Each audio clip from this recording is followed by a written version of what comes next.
Hi, and welcome to 3 Things in 3 Minutes. I'm Nersi. Today we are looking at Parks Roll and Hike from Keymaster Games. It plays 1 to 4 players and plays in about half an hour.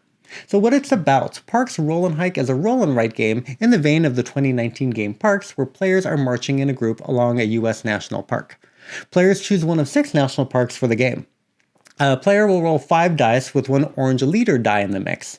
Then 1 by 1 players will choose a die and resolve the symbols on them. These can include suns, which let you claim the leader die and activate park-specific effects, gaining water, which allows for some increasing end-of-round scoring, recording landmarks to obtain sunset actions to gain end-of-round bonuses or to create a new page in the journal, writing in the journal, which activates a bonus when a page is filled with 3 lines, spotting wildlife, which gives some of the other bonuses, or obtaining binoculars, which let you take a wildlife or landmark action. Players can also claim the leader die, paying suns for each unclaimed die, activating the die's ability, and then they move the group to the next trail token, gaining its usual landmark ability.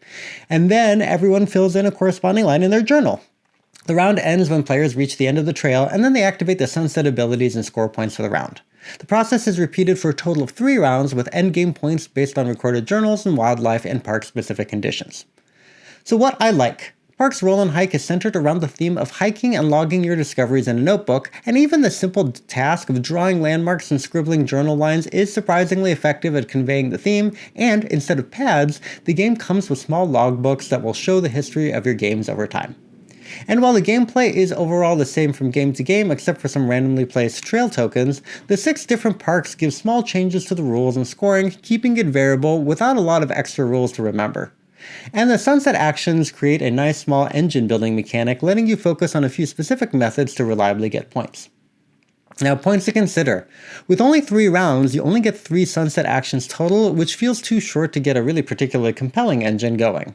And while the notebooks are thematically on point, it means you'll only get the full effect of logging your journey if the same players use the same journal every game, and with 25 entries per book, the number of games you have is finite.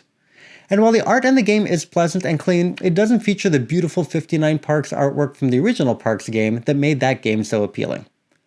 So, in summary, Parks Roll and Hike provides a roll and write experience that effectively captures journaling a hike, even if the journal's end result works best if you have a consistent group of players. It has a relatively straightforward gameplay with some light engine building, though the game ends up being too short to use the engines effectively.